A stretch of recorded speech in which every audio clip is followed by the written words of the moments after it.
you are. Happy Monday, Mojo. That is right. And we have a great, entertaining, inspirational group of women. And it's all about the new launch of our book called Raising Children is Not Easy, but It's Worth It. And we've got a few ladies, few authors, the visionary person that made it all happen for each of us. And we are going to be talking to a few ladies that just brought the chapters together.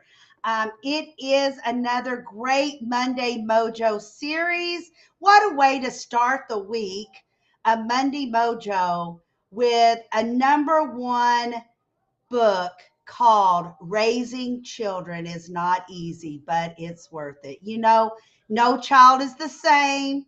No parenting skills can be exactly the same because every precious child needs something just a little bit differently. But we do have Sandra Jackson, Carolyn Coleman, Pastor Vanessa Bowser, and Ivy Caldwell that should be joining us. And before we dig deep into what is going on Monday Mojo, I just want to give a shout out. As we all know, Home Sweet Home Treasures is the proud sponsor of Monday Mojo. That's right. Um, Please, if you're shopping, when you're shopping, whatever you're looking for, please shop at homesweethometreasures.net first. If we have what you're looking for, you will get a great savings. We have flat rate shipping, no matter what size, how big the box, how much it weighs, $5 inside the US, $10 outside the US. So keep that in mind, homesweethometreasures.net. So let's go back to raising children is not easy, but it's worth it. So let's bring some of our ladies up that it has joined us in the back and is so excited to come out and enjoy what is going on with this fabulous book. Let's see, who do we have? All right, ladies. How is everyone? How is everyone? I'm good. I'm good. Good. Awesome. Now is Pastor Vanessa ready? Is she on with us?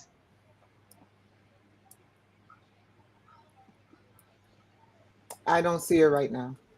Okay. How about Sandra? Can you lead us with a prayer, please, and get us kicked off?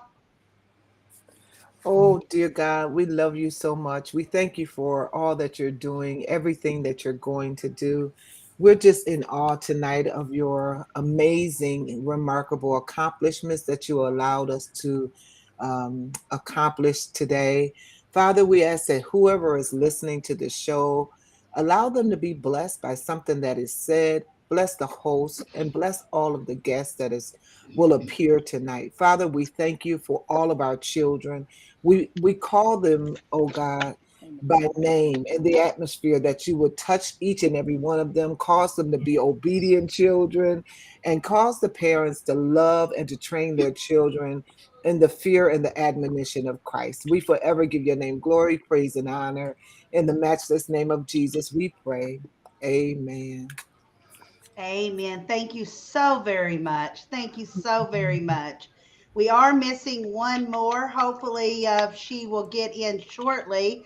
Um, you know what? Sandra, I have to bring you up first because it was all made possible because of the vision that you had. So, My God. when and why did you have this vision of the book? When did you really decide this is what I want? Mhm. Well, that's a great question. It wasn't what I wanted. Actually, I was asleep, and at 3 o'clock in the morning, God woke me up, popped me straight up in my bed. I sat up, and he just started asking me questions one after the other. And the first one was, what will you all do in the next 5 years in the world if we don't do anything with our children? And I was taken aback, and I'm like, oh no, because I knew that's the way the Lord talked to me. And I'm like, oh my God, this is going to be another assignment. I had just came from one assignment, and I thought I was going to take a break and get to work on another book. And then he posed this question to me, and it was very thought provoking, man. It really, I couldn't go back to sleep at all. Like, and so then he starts showing me visions of our children standing on the street corner selling drugs and drinking alcohol. And then he showed me the guns on so many levels, right? But then he showed me a lady in a rocking chair nursing her baby. And he said, if you can get this book out to the mothers that are nursing, then that's the way we can shift and change our world and make our world a better place to live in.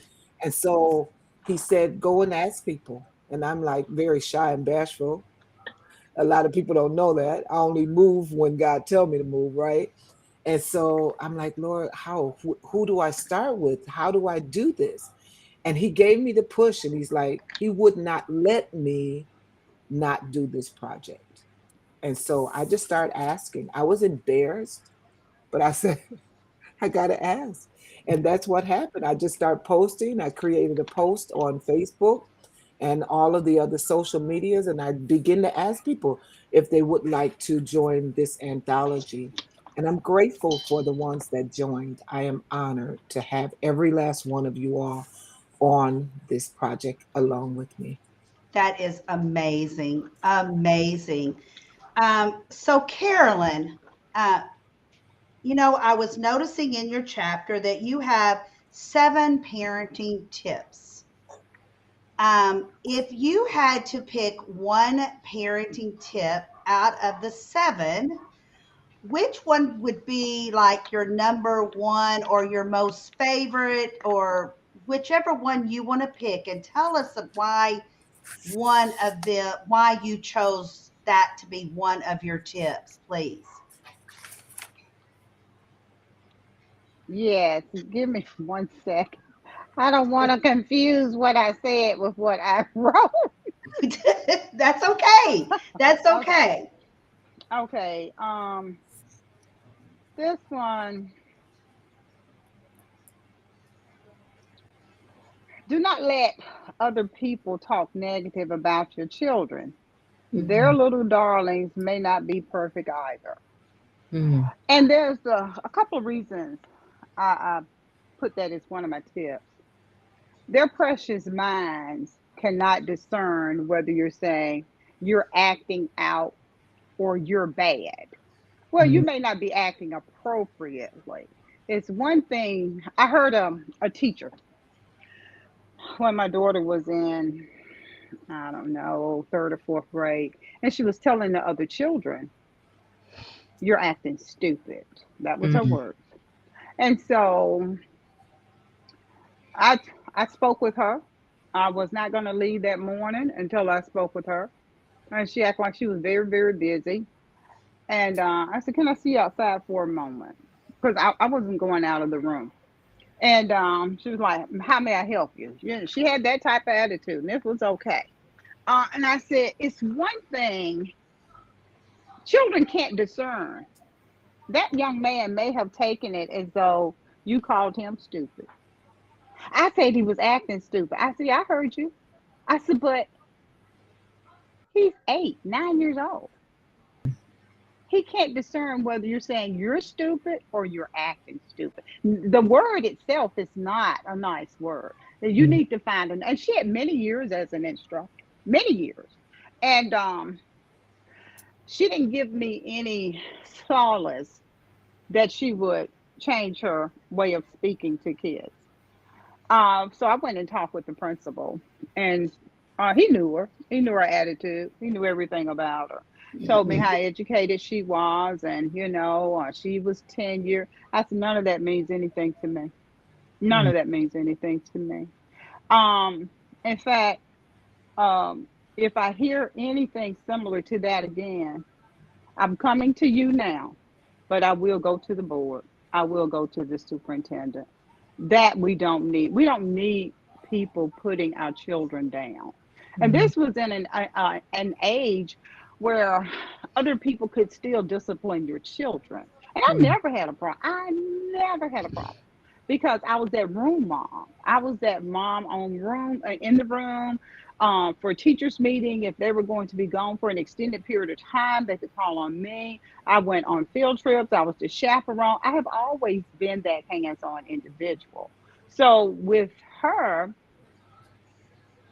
that's just was her personality. mm, That was her way. But you can ruin someone just by your words. And mm, Absolutely. school is where you should be going to grow. mm, Yes.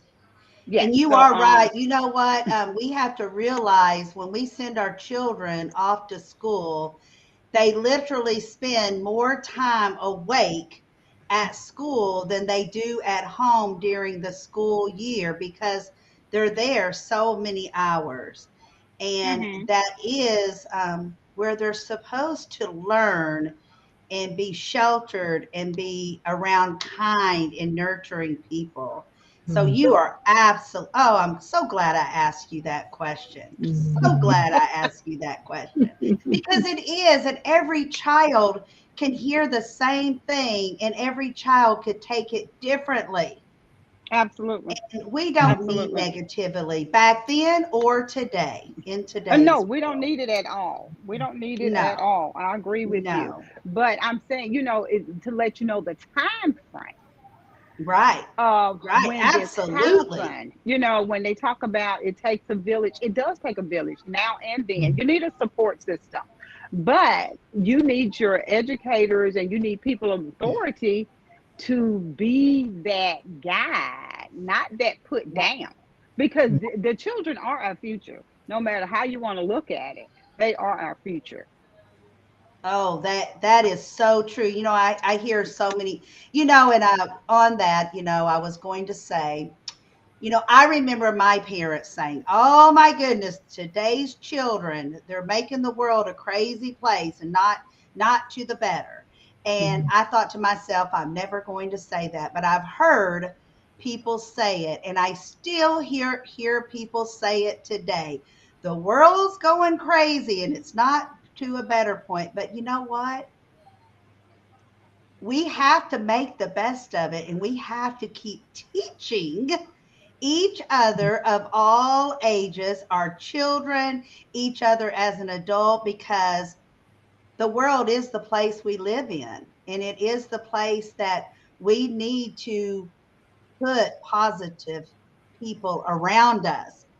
I know there's some people never going to be a positive person, but mm, in my space, I want positive people to be around me and my children and my grandchildren True. because Very true. we need that positivity. So, yes. So, Ivy, I read over your chapter. And if you could just pick out one little nugget out of your chapter, not giving it away because we want everyone to purchase the book and read the book. Each and every chapter is different. None of the chapters are the same. So, what's your little nugget out of your chapter that you love most about what you wrote? I'm going to share one of my tips. I put that always remember our children are gifts entrusted to us for us to shape and mold, and meditate on this. Do I want my child to be just like me? So often we want to tell our children what to do, but we don't be that godly example to them or even an example to them. For example, we can say, clean your room. But if the child goes into your room, it's a mess. You know, do as I say and not as I do. But we can't do that to our children. We should be setting the example in the home as to how things should be done. So keep that in mind. Do you want your child to be just like you? Because you're their first teacher. You can tell them all day long, don't do what I do. But guess what? When they get older, they can't wait to do what you are doing. Absolutely. We always hear, when I have a 4-year old grandson, and right now he wants to be just like mommy, just like daddy, just like granny, just like he wants to be tall like papa. They're soaking up everything they can soak up, just like a sponge. And you know what? Does it really stop when they turn 5 or 6 or 7? No, they're still looking, right? They're still looking. They're still trying to figure out who they want to be, Yes. who they want to be alike. And, it doesn't, we always want our children to live the best lives. And it's just the way we are as parents. Mm. So, yes. So, Pastor Vanessa, welcome, welcome. So glad you made it. Um, could you go into your chapter and pick out one little nugget that you would like to share with us tonight, please? Don't give the whole story away, just one little nugget.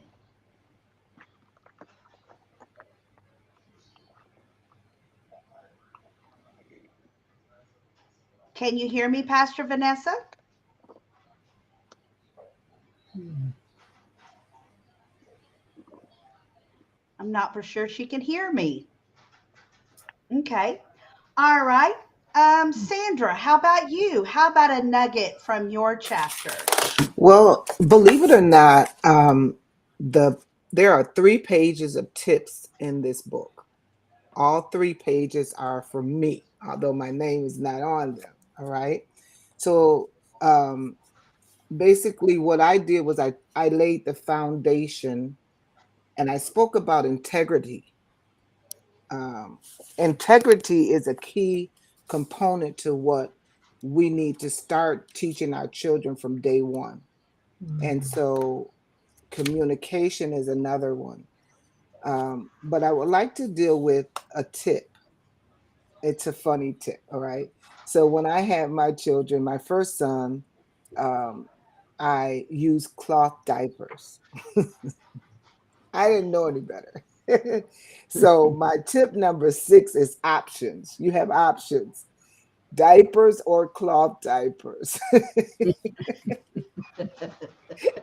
I didn't know what I was getting into. You rent the service out, and they bring the beautiful cloth diapers. They start out white and pure white, right? They bring the safety pins and the pail that you. Oh, it's such a process. I don't know if any of you all ever used cloth diapers. Yeah, the experience was mind blowing, wasn't it? Yeah, Yes. and so I thought that It was, still is, yes. just thinking about it. Just thinking about it, it's like wow. Um, teething was another one. We have to distinguish the cry, right? Mm. Why is the child crying? I'm going to say this. I went to a convention, and I'm the mother of 9 children, and I'm going to add, I didn't allow my children to cry. I didn't. I was there on the scene. I did what it took for them. Uh, my children were not criers. I knew what that cry meant if they did cry. I didn't prop my baby up in a bed or on a chair or anything and just close the door and go. I'd never done that with 9 of my children. Um, I was at a convention, and a little girl was out in the hallway crying, and her mom was yelling at her Mm. and just spanking her. And I'm like, I really wish to God I could have gone. But being a parent, you have to be wise as well, right? And Mhm. so in my mind, I'm thinking, if I go and approach her, what will that do to her esteem, as a parent? Will it embarrass her because she's already embarrassed enough, right? Um, was it my place to do that? But my heart as a mom is always for the child. That's Mm, just me. And there are better ways for us to be parents. I'm just saying. Yes, we get tired. We become frustrated. The child wear on our nerves. That goes without saying, right? mhm, But even in those tough moments, we have to pull ourselves together mhm, and do what's best for the child. And so, what could have happened in that situation, LaDonna? She could have picked the baby up and loved on the baby, held mm, the baby in her arms and patted the back. And guess what? It was so tired, she probably would have fallen asleep mm, rather than continuously go through the drama of mm, being pulled out and becoming embarrassed. And it was just a whole situation. So I would just like to say, as a parent, do your best at all times and don't allow those tough moments to get the best of you. mm. Absolutely. When you talked about the cloth diaper, I had forgotten about the cloth diaper situation until I read it on your tips. But Mark and I, my husband, met in high school, graduated high school, got married right out of high school, and had our oldest daughter at 21. We were in Germany when we had her. So no one around us, no family, lots of friends, military friends. But I brought her home and she just a horrible, horrible, horrible diaper rash. Tried everything in the world on this diaper rash. Okay. So then the doctors continued to tell me that I must go to cloth diapers. Now, being a 21-year-old kid, alone, just me and with a soldier that was away from home more than he was at home in a foreign country, I literally thought it was going to kill me, just to be honest with you. And there was no diaper service in Germany for this. You had to Oh, wow. launder your own diapers, buy your own diapers. I don't know how many picks I had in my fingers, because you want to guard the baby at all times. Exactly.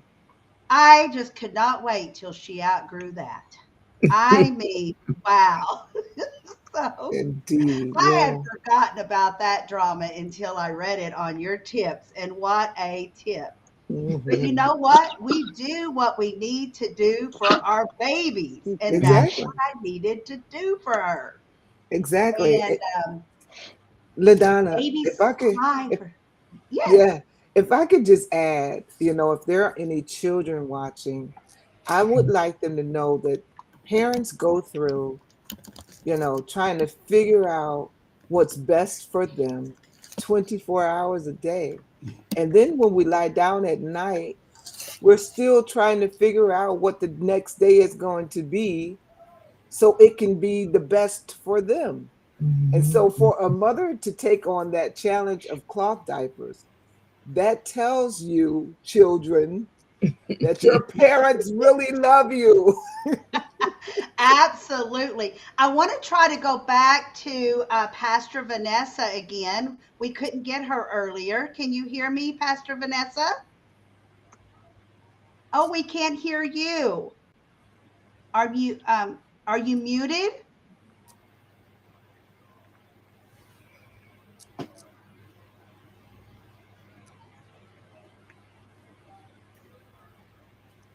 Oh no, we can't hear you. I'm so sorry. She's tried so hard to get in tonight and then she was frozen and now we can't hear her.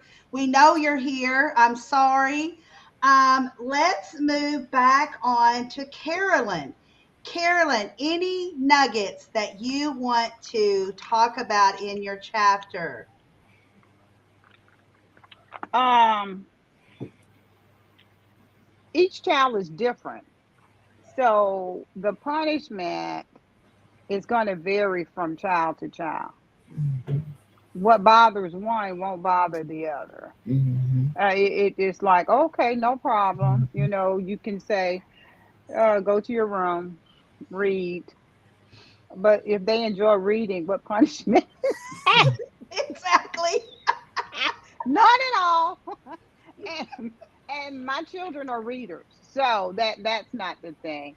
They're satisfied without games. They're satisfied without games. So you have to find something that means something to them. My daughter was clothes. Okay, well, you can't wear your new clothes until Mm. you know X number of days. What? What? You just have to find that thing, or I'm not going to let you try out for cheerleading. Mm. That then it's a love. It's something that we did. If things are not the way they need to be at X number of times, then you can kiss that goodbye. Mm. So just whatever will get their attention. Mm. Just whatever will get their attention. Mm. And Absolutely. when they can't have what they enjoy doing. My son liked a certain restaurant, but his grades had to be for that week. His behavior had to be on point the entire week, or we weren't going to go to his favorite Mm. restaurant. Hmm. So you have to find what fits them. Mhm. Absolutely. And Yes. So that I was it. want, yes, and I want people to realize, and I'm sure you ladies would agree, you may have 5 children, 4 children, 6 children. None of them are alike. Mhm. They're all different.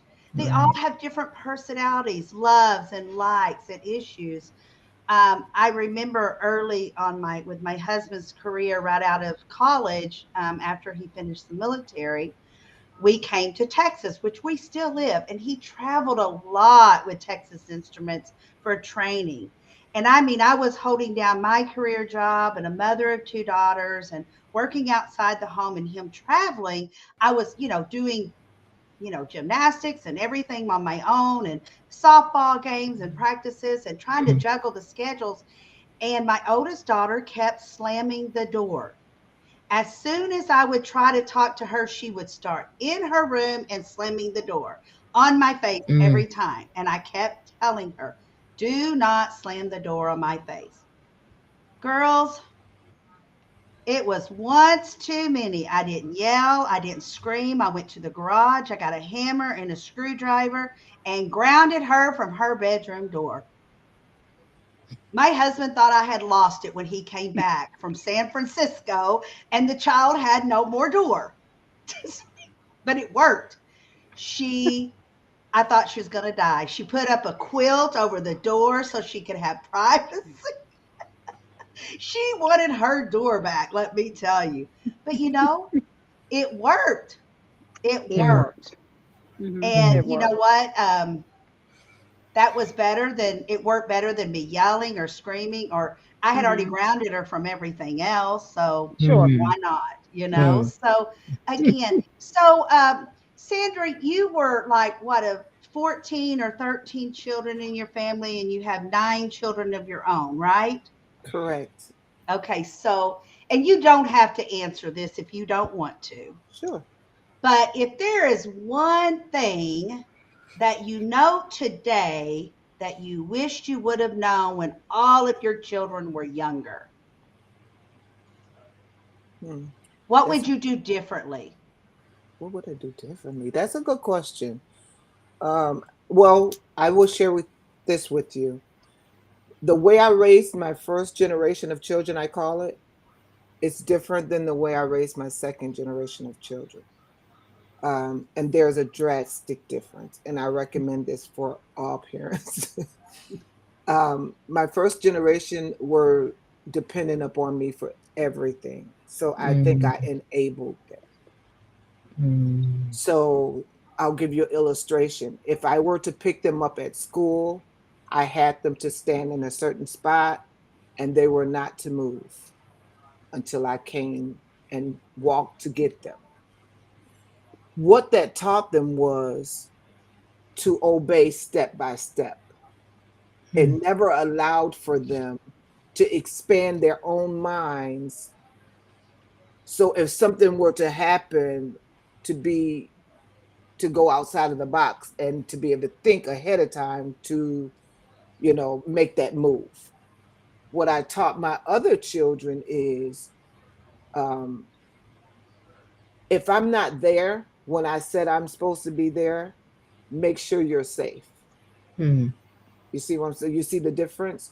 So my son was standing by the tree at the point of contact, and a man was trying to approach him. Hmm. So instead of him feeling all right with, I gotta go and protect myself, his worry is, what if I get in trouble if I leave this spot? Hmm. You see the difference? So Mm-hmm. I had to shift my teaching and shift my training, to have them protect themselves and let them know stranger means danger and all of that stuff. Well, Hmm. what happened was now the second generation of children are very independent of me. They are not enablers. They can go, they can think, on a dime. They're very intellectual. All of my children are intellectual, but um, I see a great difference in them, whereas the older ones would ask more questions. Now I think I've um, prepare the younger ones, because they're all girls, um, how to make a decision in the split moment and know that that decision is the correct decision. Hmm. So that's what I Awesome. would change. Awesome. I would not micromanage. I would not enable. I would teach them from a place of, I may not be here tomorrow. So what will you be doing to Hmm. fully prepare them for the world that we live in? So all Hmm. 9 of my children went to the grocery store with me. I never had a problem with them. My Hmm. children never misbehaved at a restaurant. I took the time to train them at home.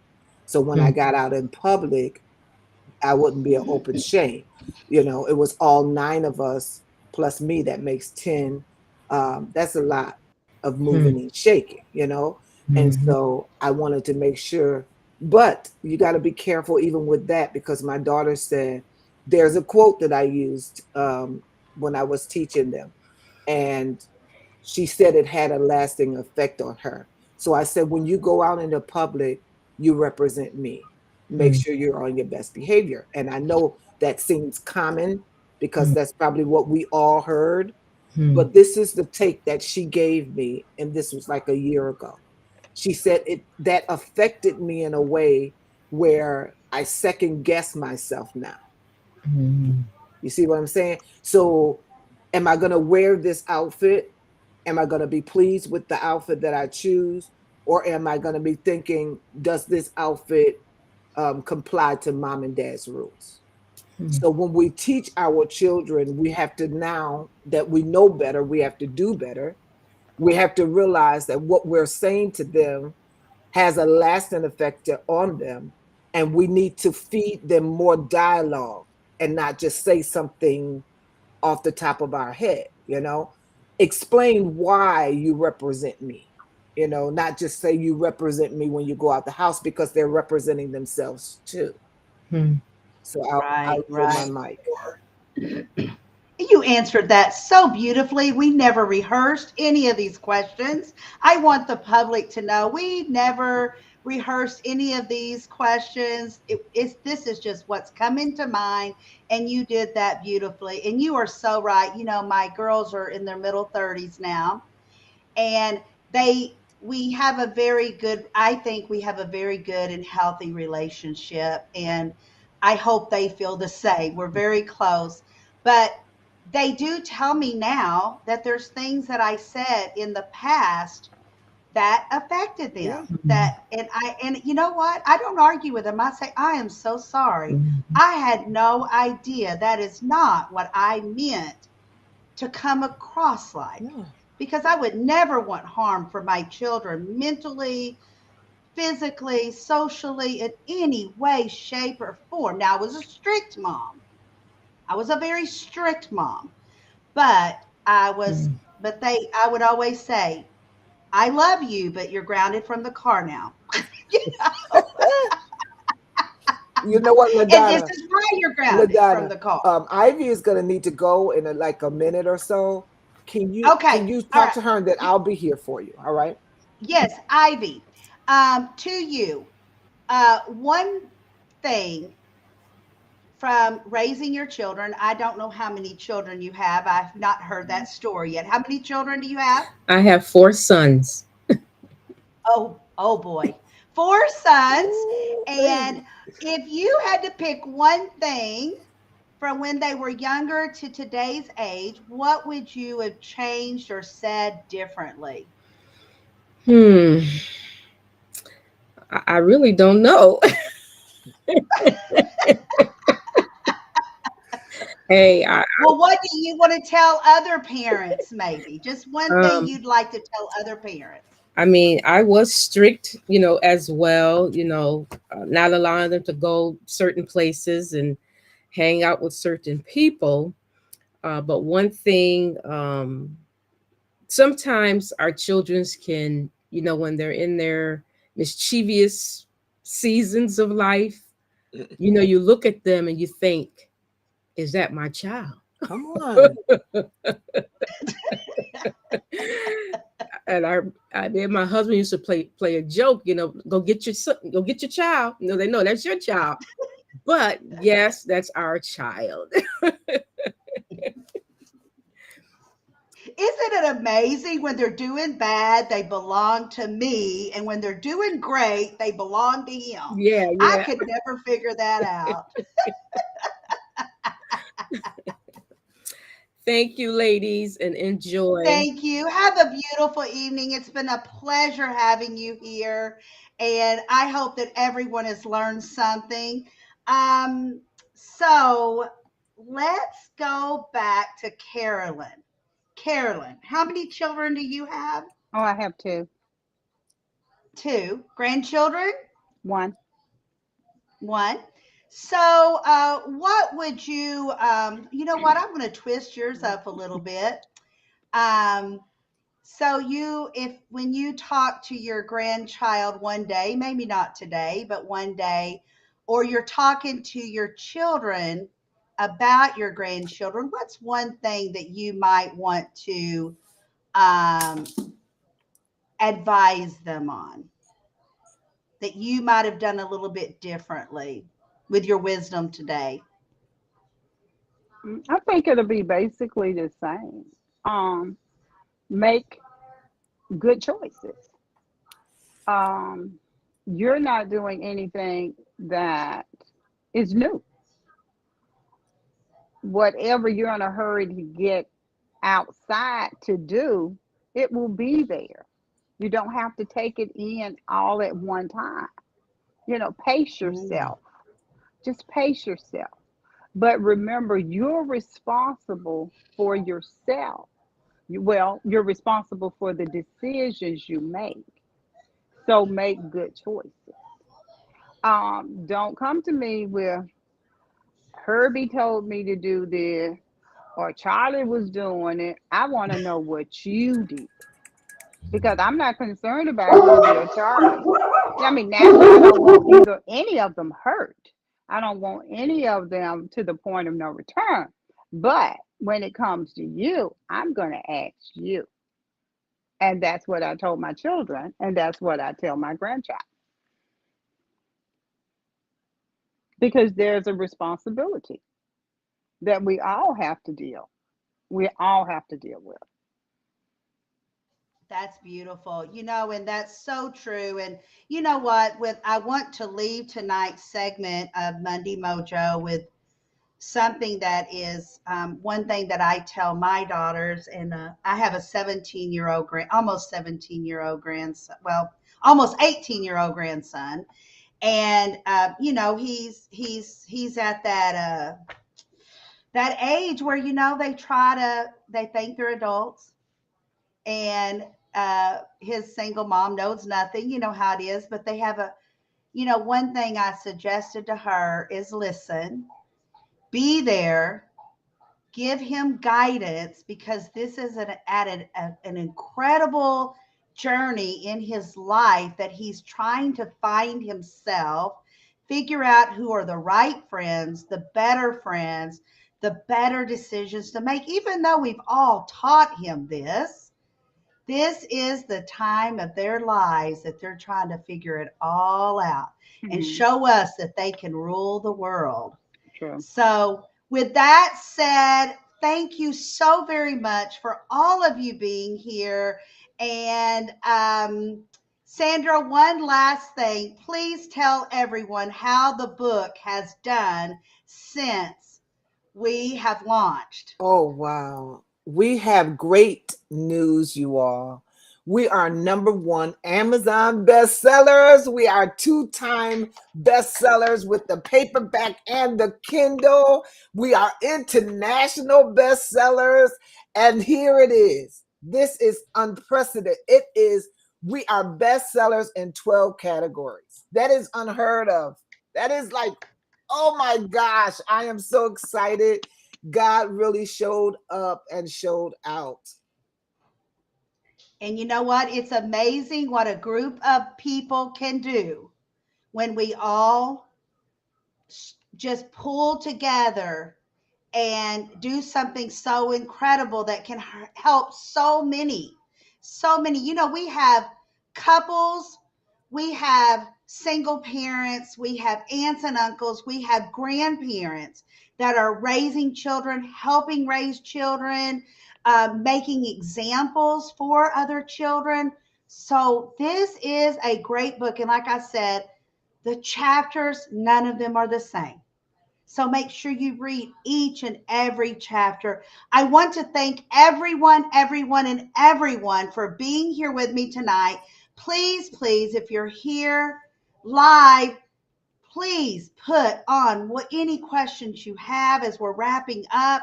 If you're listening to us on replay, go ahead, throw those questions in the comment. Reach out to any of us. We will help you along the way, try to guide you, try to give you tips and tricks. There is no parent on this earth that is perfect. It's just the way it is. And every child, no matter what age, are different. We're all different. We think different. We live different, we vision different, we have different personalities. All we can do is show each other unconditional love. They're our children. We may have to guide them, and you know what? The guiding doesn't end at 18. It goes on forever. So thank you so much. And with that said, I am going to give you an ending little recap, and then I will be back with you. Thank you so much, ladies.